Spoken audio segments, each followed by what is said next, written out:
வணக்கம். மனம் கவர்ந்த பங்குச்சந்தை அப்படிங்கிற அந்த தொடரில் வார நாட்களில் நம்ம பங்குகளை பற்றி பார்த்துக்கிட்டு வரோம்.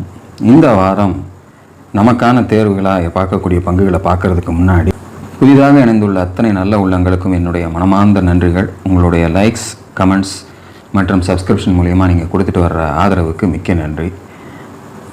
தொடர்ந்து இந்த வார புதிய பங்குகளை பார்க்குறதுக்கு முன்னாடி நிஃப்டியினுடைய முடிவு இந்த வாரம் கிட்டத்தட்ட ஒரு வீக்லி சார்ட்டில் பார்க்கும்போது ஒரு டோஜியில் க்ளோஸ் ஆகிருக்கு. கிட்டத்தட்ட எங்கே ஆரம்பித்து முடிஞ்சதோ அதே இடத்துல கொண்டு வந்து நிறுத்தியிருக்காங்க. இந்த வாரம் திங்கட்கிழமை 809 ஆரம்பித்த இந்த பர்டிகுலர் வீக் 795 முடிஞ்சிருக்கு. அதனால் கிட்டத்தட்ட ஒரு டோஜியாகவே இந்த இடம் முடிஞ்சு போயிருக்கு இந்த வாரத்தில். ஸோ இந்த வாரம் நமக்கு ஒரு டிசிஷன் மேக்கிங் பிளேஸாக கூட இதை எடுத்துக்கலாம். இங்கிருந்து திரும்பி மேலே போகிறதுக்கு தயார்படுத்தினாலும் படுத்தலாம், இல்லை இதிலேருந்து மறுபடியும் கீழே இறங்குறதுக்கு வாய்ப்புகளாக எடுத்தாலும் எடுக்கலாம். எது போனாலும் சரி, நமக்கு 24,610 தாண்டாத வரைக்கும் மார்க்கெட்டில் ஒரு மிகப்பெரிய அப்மூவ் அப்படிங்கிறதுக்கு வரதுக்கு வாய்ப்புகள் கிடையாது. ஸோ 24,610 வரைக்கும் நமக்கு கொஞ்சம் பொறுமையாகவே பார்த்துக்கிட்டே இருக்கிறது நல்லது. அதே சமயத்தில் நல்ல பங்குகள் டிப்பு கிடைக்கும்போது பை பண்ணுறதுக்கும் நம்ம முயற்சி பண்ணுறதுல தவறு கிடையாது. பணம் இருக்குது அப்படின்னா வாங்கிக்கோங்க. இல்லை எல்லா பணங்களும் செலவாகி போச்சு, நான் இப்போது ஏற்கனவே நான் வாங்கினதெல்லாம் இறங்கி போயிருக்கு அப்படிங்கிற மாதிரியான ஒரு சூழ்நிலையில் இருக்கிறீங்கன்னா காத்திருந்து கண்டிப்பாக மேலே வரும். அந்த நேரம் நமக்கு அதை க்ளோஸ் பண்ணுறதுக்கு வாய்ப்புகளை எடுத்துக்கலாம்.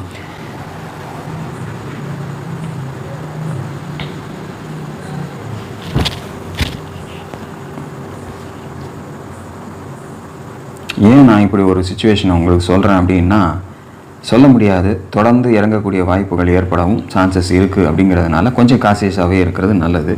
குறிப்பாக இந்த வாரத்தினுடைய வெள்ளிக்கிழமை அமெரிக்க பங்குச்சந்தையெல்லாம் 1% மைனஸில் முடிஞ்சிருக்கு அப்படிங்கிறது ஒரு குறிப்பிடத்தக்க ஒரு விஷயம்.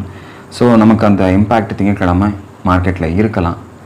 ஸோ அதனால் ஒரு சைடில் பார்க்க போகும்போது நமக்கு அடுத்த இந்த லெவலை 22,800 கட் பண்ணும்போது ஒரு புதிய லோவை நோக்கி போகிறதுக்கான வாய்ப்புகளை தந்துடும் அப்படிங்கிறதையும் மனதில் வச்சுங்க. எப்படி இருந்தாலும் நம்ம ஸ்டாக்ஸை சொன்னால் கூட அந்த பர்டிகுலர் லெவல்ஸை தாண்டி அது போகலை, கீழே உடச்சி கீழே போகுதுன்னா நம்ம விட்டுற சொல்லி தான் நம்ம ஒவ்வொரு தடையும் சொல்லிட்டு வரோம். அதுவும் இந்த மாதிரி குறிப்பிட்ட சமயங்களில் கண்டிப்பாக மார்க்கெட் ஒரு பேர் மார்க்கெட்டாக இருக்கக்கூடிய சந்தர்ப்பத்தில் நம்ம கண்டிப்பாக இதெல்லாம் கரெக்டாக ஃபாலோ பண்ணிக்கணும். மேல் நோக்கி செல்லாத போது நம்ம கொஞ்சம் அவாய்ட் பண்ணிடுறது நல்லது. இருந்தாலும் இந்த வாரம் என் கண்ணில் தென்பட்ட சில பங்குகளை நான் உங்களுக்கு காமிக்கிறேன்.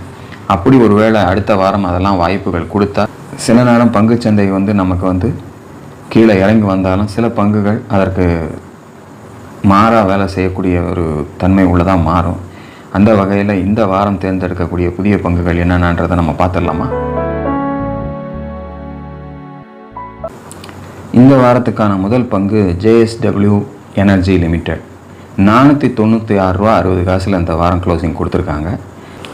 நல்ல ஒரு பவுன்ஸ் பேக், நல்ல அந்த 435 கிட்ட வரும்போது உங்களுக்கு அங்கேருந்து ஒரு நல்ல ஒரு அருமையான ஒரு கேண்டில் கிடச்சிருக்கு. அது மட்டும் இல்லை, நல்ல வால்யூமோடவும் ஏறி மேலே போயிருக்கிறத நம்ம பார்க்க முடியுது. இந்த இடம் தான் ஒரு முக்கியமான 435 தான் ஒரு முக்கியமான தடையாக இருந்து அந்த தடையை தாண்டி அது மேலே போய் திருப்பியும் அதே தடைக்கிட்ட ஒரு பவுன்ஸ் பேக் எடுத்துருக்கிறத நம்ம இப்போ பார்க்குறோம்.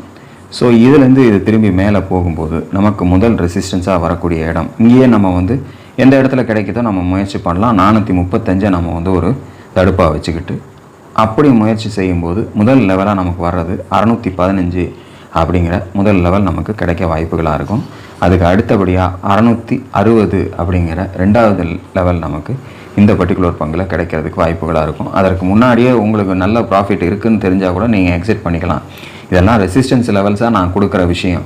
உங்களுக்கு பர்சன்டேஜ் வைஸாக நல்ல லாபம் கிடைக்குது அப்படின்னா நீங்கள் அதுக்கு இடையில கூட எக்ஸிட் பண்ணிக்கலாம். இந்த பர்டிகுலர் 435 ஒரு நல்ல சப்போர்ட்டாக வச்சு நீங்கள் பை பண்ணியிருந்தீங்கன்னா அதுக்கு அடுத்த கட்டமாக 724 அப்படிங்கிற அடுத்த 3வது லெவல் வரைக்கும் நமக்கு வாய்ப்புகளாக இருக்கும். ஸோ இதையும் நான் ஏன் சொல்கிறேன் அப்படின்னா, இந்த மாதிரி 3 லெவல்ஸை கொடுத்துருக்காரு. ஸோ நாம் வாங்கிட்டோம், இது அநேகமாக 615 போகிற வரைக்கும் நம்ம உட்காந்துருக்கணுன்ற கம்பல்சன் எதுவுமே கிடையாது.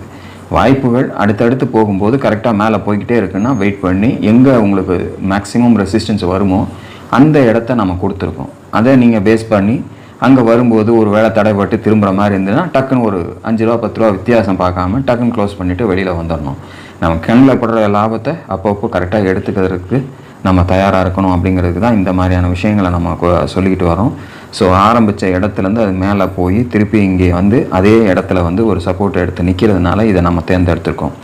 இன்கேஸ் அடுத்த வாரம் இந்த வாய்ப்பை சரியாக பயன்படுத்தாமல் கீழ் நோக்கி வருது அப்படின்னா சைலண்ட்டாக விட்டுறணும். அடுத்த ஸ்டாக் பார்க்கலாம். இரண்டாவதாக நம்ம பார்க்கக்கூடிய ஸ்டாக் வந்து JSW இன்ஃப்ராஸ்ட்ரக்சர் லிமிடெட். 259 ரூபா 30 காசில் க்ளோசிங் கொடுத்துருக்காங்க. என்ன சார் இது அடுத்தது JSWவே சொல்கிறீங்கன்னா, கிட்டத்தட்ட அந்த கிராஃபும் இந்த கிராஃபும் பாருங்கள் அப்படியே தான் இருக்குது, ஒரே மாதிரி தான் இருக்குது. எந்த இடத்துலேருந்து ஆரம்பித்து போச்சோ அதே இடத்துல வந்து கரெக்டாக சப்போர்ட் எடுத்து அதே இடத்துல ஒரு ஸ்ட்ராங் கேண்டலாக மேலே வந்திருக்கு. ஸோ இது வந்து ஒரு என்கல்ஃபிங் கேண்டலாக வந்திருக்கிறதுனால இங்கேருந்து இந்த ஹையை கட் பண்ணி 262 கட் பண்ணி மேலே போகும்போது முதல் லெவலாக 306ம் அதுக்கு அடுத்த லெவலாக 361 நமக்கு கிடைக்கிறதுக்கான வாய்ப்புகள் இருக்கும். அப்படிங்கிறதுக்காக இதை நான் தேர்ந்தெடுத்திருக்கிறேன். 226 ஒரு ஸ்ட்ராங் சப்போர்ட்டாக நீங்கள் பார்த்துங்க. அதற்கு கீழே போயிடுச்சு அப்படின்னா நம்ம வந்து இந்த பர்டிகுலர் ஸ்டாக்கில் எக்ஸிட் பண்ணிக்கிறது நல்லது. இல்லை அதுக்கு கிட்டேயே போய் திரும்பி மேலே வரும்போது கூட என்ட்ரியை கொடுத்துக்கலாம். ஒருவேளை அடுத்த வாரம் நமக்கு வாய்ப்பு தரலைன்னா கூட 226 கிட்ட வந்து ஒரு சப்போர்ட் எடுத்து திரும்பிச்சுன்னா கூட நீங்கள் என்ட்ரியை கொடுக்கலாம். 226 கட் பண்ணிட்டா நம்ம இதில் உள்ளே போகிறதுல பிரயோஜனம் கிடையாது. 260 எங்கே இருக்குது 226 எங்கே இருக்குன்ற மாதிரி தான் உங்களுக்கு இருக்கும். ஆனால் இப்போ இருக்கக்கூடிய மார்க்கெட் சூழ்நிலைக்கு இந்த மாதிரியான கேப்ஸ் வந்து அதிகம் தான் இருக்கணும். நம்மளும் வந்து இஷ்டத்துக்கு ஒரு ஸ்டாப் லாஸை 10 ரூபா 12 ரூபாயில் போட்டுட்டு அது அடிக்காதுன்ற நம்பிக்கையெல்லாம் உட்காந்தோம்னா கண்டிப்பாக வந்துடும். ஸோ ஒரு இன்வெஸ்ட்மெண்ட் பர்பஸாக நம்ம வாங்குகிறோம், ஒரு ஷார்ட் டேர்ம் இன்வெஸ்ட்மெண்ட்டோ ஒரு லாங் டேர்ம் இன்வெஸ்ட்மெண்ட்டாக பிளான் பண்ணுறோம் அப்படின்னா கொஞ்சம் ஸ்டாப் லாஸும் கொஞ்சம் பெரிதாகவே வைத்துக்கொள்வது நல்லது, நமக்கு அடிக்காத அளவுக்கு. அது மாதிரி இந்த 226ங்கிற சப்போர்ட் ஒரு ஸ்ட்ராங் சப்போர்ட்டாக இப்போ நம்ம பார்க்குறோம். அதற்கு வராத வரைக்கும் நமக்கு மேல் நோக்கியே செல்வதற்கு வாய்ப்புகளாக இருக்கும். அப்படிங்கிறதுக்காக இதை நம்ம தேர்ந்தெடுத்திருக்கோம். ஸோ 306 and 361 இந்த 2 லெவலும் இதில் நமக்கு இங்கேருந்து புறப்பட்டு போகும்போது கிடைக்கக்கூடிய ரெசிஸ்டன்ஸ் லெவலாக இருக்கும். அப்படிங்கிறத மனதில் வைத்துக்குங்க. அடுத்த ஸ்டாக் பார்க்கலாம். மூன்றாவதாக நம்ம பார்க்கக்கூடிய ஸ்டாக் வந்து steel authorities of India, SAIL அப்படின்னு சொல்லக்கூடிய இந்த ஸ்டாக்கு 112 ரூபாயில் இதனுடைய க்ளோசிங் போயிருக்கு. கிட்டத்தட்ட இந்த கீழே வளைஞ்சிருக்க அந்த ட்ரெண்ட் லைனை வந்து டச் பண்ணி அந்த இடத்துல ஒரு நல்ல ஒரு சப்போர்ட்டை எடுத்து இப்போ திரும்பி இருக்குது. ஸோ இந்த வாரம் வந்து கொஞ்சம் ஸ்ட்ராங்காகவே அதனுடைய கேண்டில் இருக்கிறதுனால ஃபர்தராக இது மூவ் பண்ணுறதுக்கு வாய்ப்புகள் கொடுக்குமா அப்படின்றத நம்ம பார்க்கணும். 100 ரூபாய்க்கு கீழே வந்துருச்சு அப்படின்னா இது 112 ரூபாயில் தான் இருக்குது. 100 ரூபாய்க்கு கீழே போகுது அப்படின்னா பேசாமல் விட்டுருங்க, அது பாட்டு கீழே இறங்கட்டும். 90 80ன்ற மாதிரி வரத்துக்கு வாய்ப்புகளாக மாறிடும். அப்படி கொடுக்காம இது மேல் நோக்கி 110 ரூபாய்க்கு மேலே ஒரு ஸ்ட்ராங்காக இருக்குது அப்படிங்கிற மாதிரி இருந்தால் மட்டும் என்ட்ரி கொடுக்கலாம். அப்படி என்ட்ரி கொடுத்தோம் அப்படின்னா முதல் லெவலாக 135 இதனுடைய ஃபஸ்ட்டு லெவலாக நமக்கு வரும். அதுக்கு அடுத்தபடியாக 148 செகண்ட் லெவலாக நம்ம பார்க்குறோம். அதுக்கு அடுத்தபடியாக 175 மூன்றாவது லெவலாக நம்ம பார்க்குறோம். கிட்டத்தட்ட அங்கேருந்து வந்து இப்போது இந்த இடத்துல சப்போர்ட் எடுத்து நிற்கிறதுனால மீண்டும் இந்த இடத்துலேருந்து இது சப்போர்ட் எடுத்து திரும்பிச்சுன்னா இந்த 3 லெவல்களும் இதில் வாய்ப்புகளாக வரும். அப்படிங்கிறதுக்காக இதை நான் தேர்ந்தெடுத்திருக்கேன். கொஞ்சம் கிளியர் பிக்சராகவே பாருங்கள், போய் பார்க்கும்போது உங்களுக்கு நல்லா தெரியும். நல்லா ஒரு மேலே ஒரு டச் பண்ணி அங்கேருந்து திரும்பி கீழே வந்து இந்த இடத்துல ஒரு பேஸாக எடுத்து கிட்டத்தட்ட ஒரு 5-6 வாரங்களாக பாருங்கள் அந்த லெவலுக்கு கீழே பெருசாக க்ளோசிங் கொடுக்காமல் மெயின்டைன் ஆகிட்டே இருக்கிறத நம்ம பார்க்குறோம். ஸோ ஒரு 115 ரூபா இந்த வாரத்தினுடைய உச்சம்னா அதற்கு மேலே போகும்போது 135 148 175 இதெல்லாம் நம்ம அடுத்தடுத்து நம்ம சொல்லும்போது அவ்வளோ தூரம் போகுமான்ற மாதிரி கணக்கிட வேண்டாம். ஒருவேளை 135 கட் பண்ணிச்சு அப்படின்னா நீங்கள் அப்பவும் ஹோல்ட் பண்ணிட்டுருங்கன்னா அடுத்த ரெசிஸ்டன்ஸ் 148 கட் பண்ணி நீங்கள் வெயிட் பண்ணுறீங்க அப்படின்ற மாதிரி இருந்தால் அடுத்த ரெசிஸ்டன்ஸ் 175. இதை நீங்கள் மைண்டில் வச்சுங்க. ஏன்னா புதிதாக நிறைய பேர் இணைஞ்சிட்டு வருவாங்க, அவங்களுக்காக சொல்கிறேன். ஏற்கனவே இருக்கக்கூடியவர்களுக்கு இதெல்லாம் ஓரளவுக்கு நம்ம சொல்லி பழக்கப்பட்ட விஷயங்கள் தான். அதனால் புதுசாக வரக்கூடிய சப்ஸ்கிரைபர்ஸுக்கு இது தெரியாமல் இருக்கலாம், இல்லை தெரிஞ்சும் வச்சுருக்கலாம். ஸோ அவங்கள ஒரு அலர்ட் பண்ணுறதுக்கு தான் நம்ம இதை கொடுத்துக்கிட்டு இருக்கோம். அடுத்த ஸ்டாக் பார்க்கலாம். நான்காவதாக பார்க்கக்கூடிய ஸ்டாக் வந்து NMDC லிமிடெட். 67 ரூபாயில் அதனுடைய க்ளோசிங் இருக்குது. 69 தாண்டும் போது 82ம் அதை தாண்டினால் 96ம் இதனுடைய வாய்ப்புகளாக நான் பார்க்குறேன். இந்த 2 லெவலுக்குள்ளே தான் இப்போ இருக்குது. 69 60க்குள்ளே தான் இருந்துகிட்டு இருக்குது.